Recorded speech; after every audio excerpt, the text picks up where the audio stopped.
Hello and welcome back to another reading of Charles Dickens' A Christmas Carol. This being a Christmas Carol in prose, being A Ghost Story of Christmas by Charles Dickens with 4 illustrations in color and 4 woodcuts by John Leech. A facsimile of the original edition with the introduction by J.K. Chesterton and a preface by B.W. Matz. London, Cecil Palmer, Oakley House, Bloomsbury Street, WC1. If you have not watched the previous 2 staves, I highly recommend going back and rewatching or watching all of those to get yourself caught up to where we are. We are starting Stave 3, Part 1 tonight, and we will be rereading just a little bit to give ourselves a little bit of catch up to where we were last time. If you are just joining us, I am reading Charles Dickens' A Christmas Carol as it should have been read, leading up to December 25th or Christmas, which you split this up by about 6 pages per night. And we are about halfway through the book now. And I will not give you any spoilers other than what may be in the history section of this video. So if you do not want to have any spoilers, or if you don't want to watch the history section of the video, please jump ahead to what I have written here.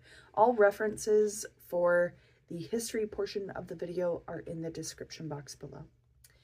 Thank you. And if you are a visual person, it is when I pick this book back up again. Now, the next portion of the book, we meet the spirit of Christmas present. Now, yes, he is a spirit in his own right. He is the representation of Christmas present and Christmas spirit in and of itself. But he also represents a couple of other characters, if you will, or a couple of other mythological, spiritual representations of real gods. One, of course, you could say he is akin to a Jesus-type character. He is also akin to a Santa Claus-type character. And from my perspective, he actually falls a lot closer to a Celtic god, and that would be either the Celtic god Herne, who is associated with Yule, or the Celtic god the Dagda. And I tend to believe he is closer related to the Dagda than he is to Herne. Herne is the hunter, he is the one that leads the wild hunt, and he is kind of a more wild character. Whereas the Dagda is a more fatherly figure and is seen always with a cauldron of plenty and a round, full belly with dark, curly hair. He is known as the good god, and he is known for abundance, fertility, strength, and magic. He is known as the chieftain of the Tuatha De Danann, or the Tuatha De Danann. I'm not really sure of the pronunciation of that, as I don't speak Gaelic, so I apologize if it is atrocious. He is also the consort of the Morrigan, and she is the war goddess. She is the goddess of death and rebirth and renewal. She is seen as a 3-faced goddess, or a 3-faceted goddess, a goddess of fate and a goddess of fertility. So without getting too far into it and the mythology about the Tuatha De Danann, basically the Dagda is Father Christmas.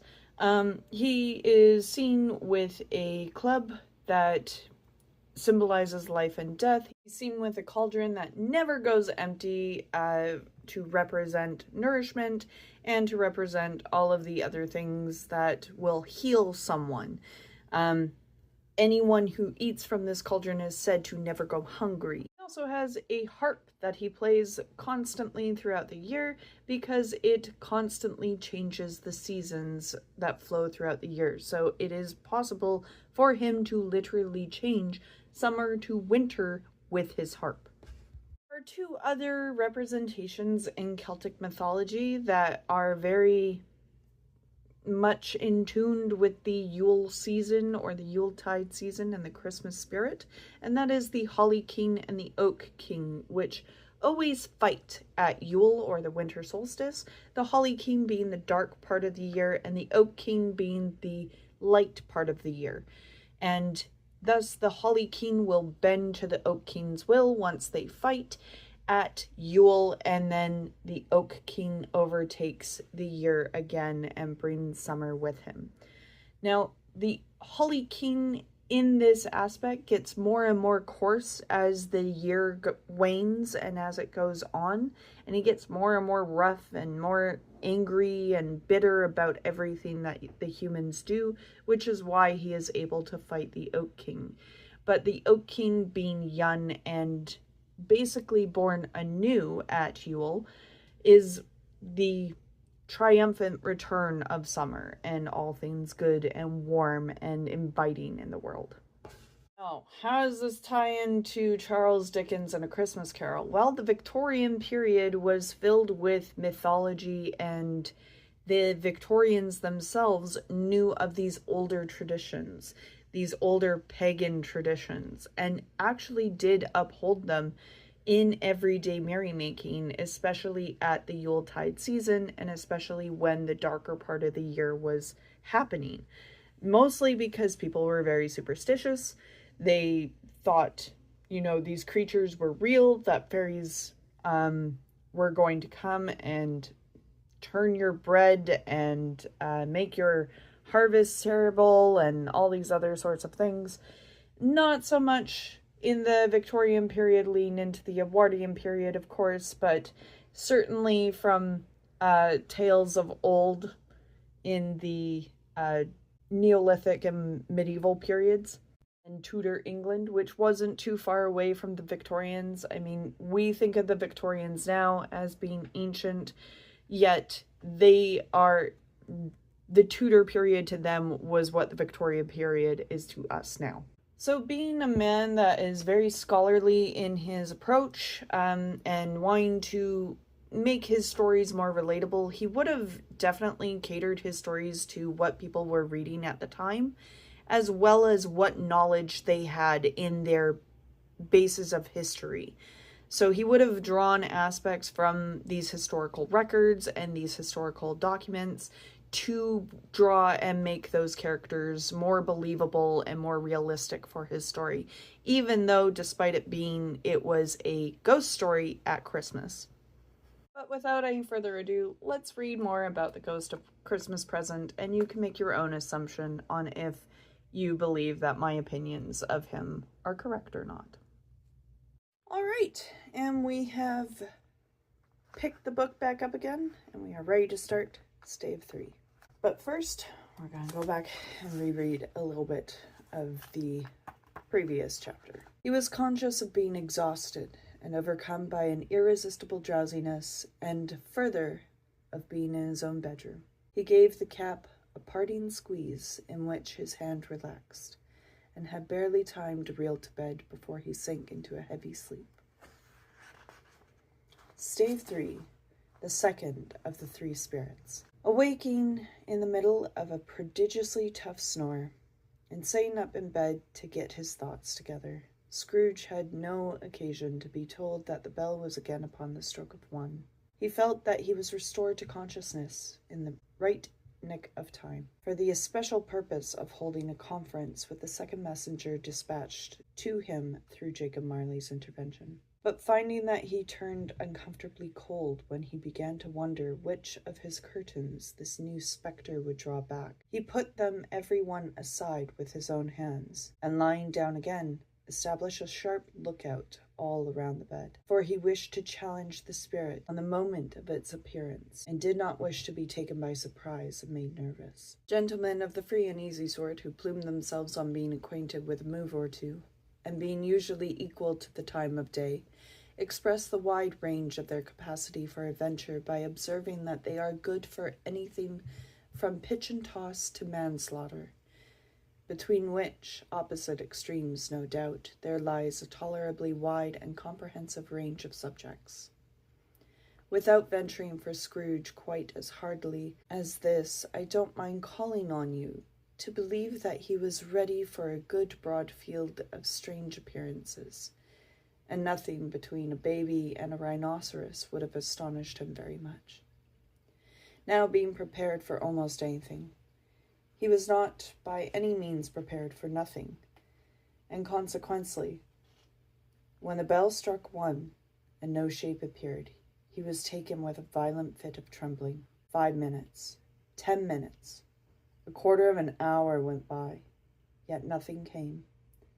All this time he lay upon his bed, the very core and centre a blaze of ruddy light, which streamed upon it when the clock proclaimed the hour, and which, being only light, was more alarming than a dozen ghosts, as he was powerless to make out what it meant or would be at, and was sometimes apprehensive that he might be at the very moment an interesting case of spontaneous combustion, without having the consolation of knowing it. At last, however, he began to think, as you or I would have thought at first. For it is always the person, not the predicament, who knows what ought to have been done in it, and would unquestionably have done it too. At last, I say, he began to think that the source and secret of this ghostly light might be the adjoining room, from whence, on further tracing it, it seemed to shine. This idea taking full possession in his mind, he got up softly and shuffled in his slippers to the door. The moment Scrooge's hand was on the lock, a strange voice called him by his name and bade him enter. He obeyed. It was his own room. There was no doubt about that. It had undergone a surprising transformation. The walls and ceilings were so hung with living green that it looked a perfect grove, from every part of which bright gleaming berries glistened. The crisp leaves of holly, mistletoe, and ivy reflected back the light as if so many little mirrors had been scattered there, and such a mighty blaze went roaring up the chimney as that dull petrification of a hearth had never known Scrooge's time, or Marley's, or for many, many a winter season gone.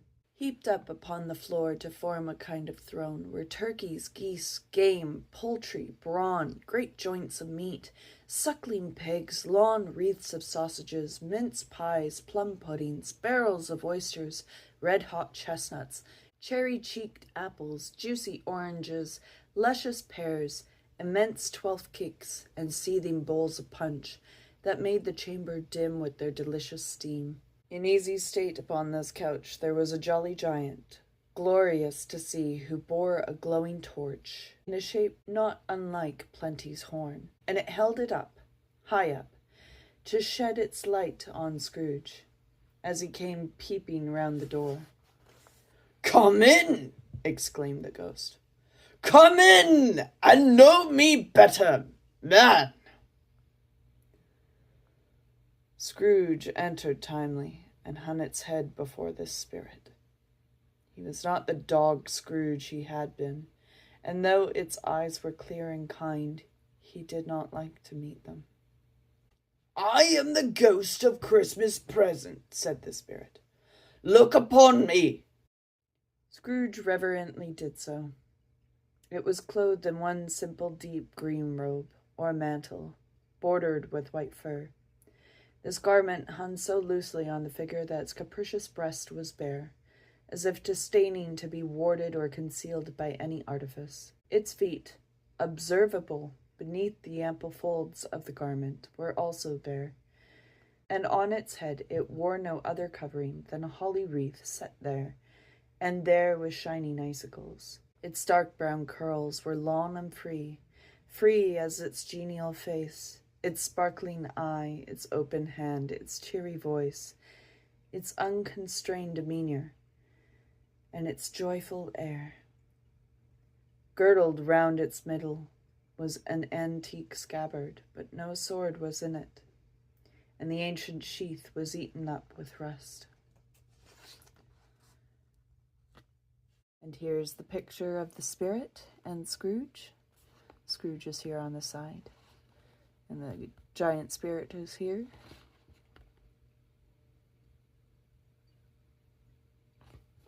"You have never seen the like of me before," exclaimed the spirit. "Never," Scrooge made to answer to it. "Have never walked forth with the younger members of my family. Meaning, for I am very young, my elder brothers born these later years," pursued the phantom.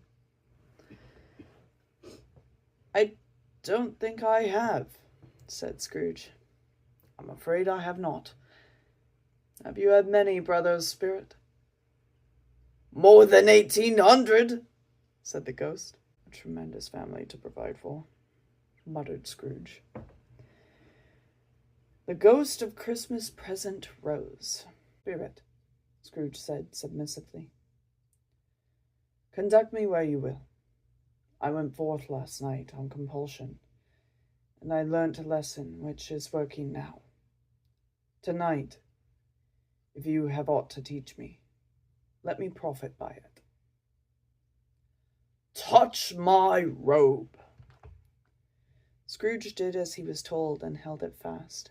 Holly, mistletoe, red berries, ivy, turkey, geese, game, poultry, brawn, meat, pigs, sausages, oysters, pies, puddings, fruit, and punch all vanished instantly. So did the room, the fire, the ruddy glow, the hour of night, and they stood in the city streets on Christmas morning, where, for the weather was severe, the people made a rough but brisk and not unpleasant kind of music in scraping the snow from the pavement in front of their dwellings, and from the tops of their houses, whence it was mad delight to the boys to see it come plumping down into the road below, and splitting into artificial little snowstorms.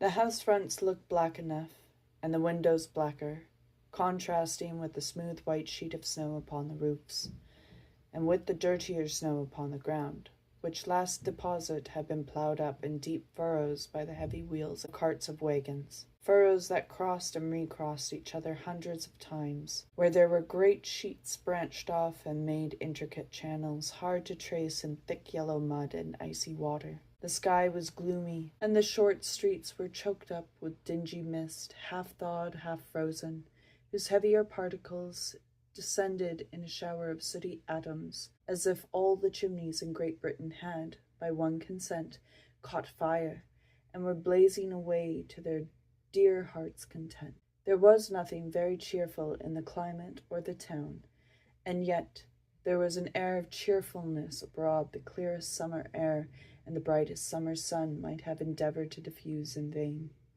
For the people who were shoveling away on the housetops were jovial and full of glee, calling out to one another from the parapets, and now and then exchanging a facetious snowball, better-natured missile, far than many a wordy jest, laughing heartily if it went right, and not less heartily if it went wrong. The poulterers' shops were half open, and the fruiterers were radiant in their glory. There were great round pot-bellied baskets of chestnuts shaped like the waistcoats of jolly old gentlemen, lolling at the doors, and tumbling out into the street in their apoplectic opulence. There were ruddy, brown-faced, broad-girthed Spanish onions, shining in the fatness of their growth, like Spanish friars, and winking from their shelves in wanton slyness at the girls as they walked by, and glanced demurely at the hung-up mistletoe. There were pears and apples clustered in blooming pyramids. There were bunches of grapes made in the shopkeeper's benevolence to dangle from the capricious hooks, that people's mouths might water gratis as they passed. There were piles of filberts, mossy and brown, recalling in their fragrance an ancient walk among the woods, and pleasant shufflings ankle-deep through withered leaves. There were Norfolk bitterns, squab, and swarthy, setting off the yellow of the oranges and lemons, and, in the great compactness of their juicy persons, urgently entreating and beseeching to be carried home in paper bags and eaten after dinner. the very gold and silver fish set forth among these choice fruits in a bowl, though members of a dull and stagnant-blooded race, appeared to know that there was something going on, and to a fish went gasping round and round their little world in slow and passionless excitement. The grocers, oh, the grocers, nearly closed, with perhaps 2 shutters down or 1, but through those gaps such glimpses. And it was not alone that the scales descending on the counter made a merry sound, or that the twine and roller parted company so briskly, or that the canisters were rattled up and down like juggling tricks, or even that the blended scents of tea and coffee were so grateful to the nose, or even that the raisins were so plentiful and rare, the almonds so extremely white, the sticks of cinnamon so long and straight, the other spices so delicious, the candied fruits so caked and spotted with molten sugar as to make the coldest lookers-on feel faint and subsequently bilious. Nor was it that the figs were moist and pulpy, or that the French plums blushed in modest tartness from their highly decorated boxes, or that everything was good to eat and in its Christmas dress, but the customers were all so hurried and so eager in the hopeful promise of the day that they tumbled up against each other at the door, crashing their wicker baskets wildly, and left their purchases upon the counter and came running back to fetch them, and committed hundreds of the like mistakes in the best humor possible, while the grocer and his people were so frank and fresh that the polished hearts with which they fastened their aprons behind might have been their own, worn outside for general inspection, and for Christmas daws to peck at if they chose. But soon the steeples called good people all to the church and chapel, and away they came, flocking through the streets in their best clothes, and with their gayest faces. And at the same time there emerged from scores of by-streets, lanes, and nameless turnings innumerable people, carrying their dinners to the bakers' shops. The sight of these poor revellers appeared to interest the spirit very much, for he stood with Scrooge beside him in a baker's doorway, and taking off the covers as their bearers passed, sprinkled incense on their dinners from his torch. And it was a very uncommon kind of torch, for once or twice, when there were angry words between some dinner-carriers who had jostled with each other, he shed a few drops of water on them from it, and their good humour was restored directly, for they said it was a shame to quarrel upon Christmas Day. And so it was. God love it, so it was.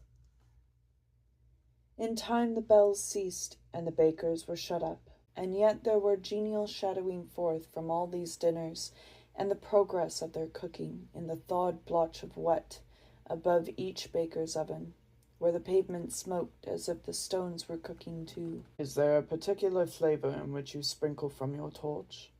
asked Scrooge. "There is. My own."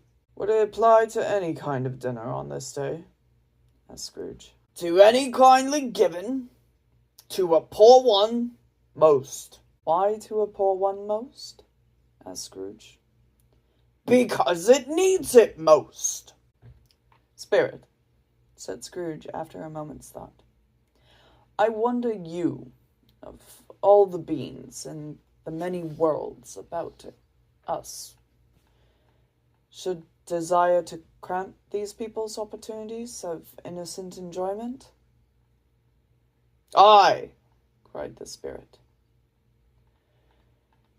"You would deprive them of their means of dining every 7th day, often the only day in which they can be said to dine at all," said Scrooge. "Wouldn't you?" "Aye," cried the spirit. "You seek to close these places on the 7th day," said Scrooge. "And it comes to the same thing?" "I seek," exclaimed the spirit. "Forgive me if I'm wrong. It has been done in your name, or at least in that of your family," said Scrooge.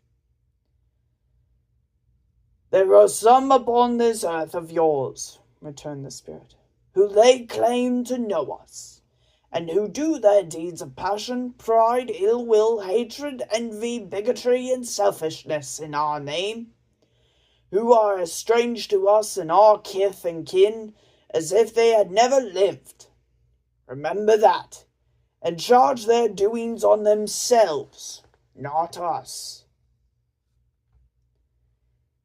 Scrooge promised that he would, and they went on, invisible, as if they had been before, into the suburbs of the town. It was a remarkable quality of the ghost, which Scrooge had observed at the baker's, that notwithstanding his gigantic size, he could accommodate himself to any place with ease, that he stood beneath a low roof quite as gracefully and like a supernatural creature as it were possible he could have done in any lofty hall. And perhaps it was the pleasure the good spirit had in showing off this power of his, or else it was his own kind, generous, hearty nature, and his sympathy with all poor men, that led him straight to Scrooge's clerk's.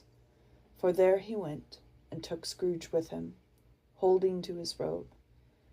And on the threshold of the door the spirit smiled and stopped to bless Bob Cratchit's dwelling with the sprinklings of his torch.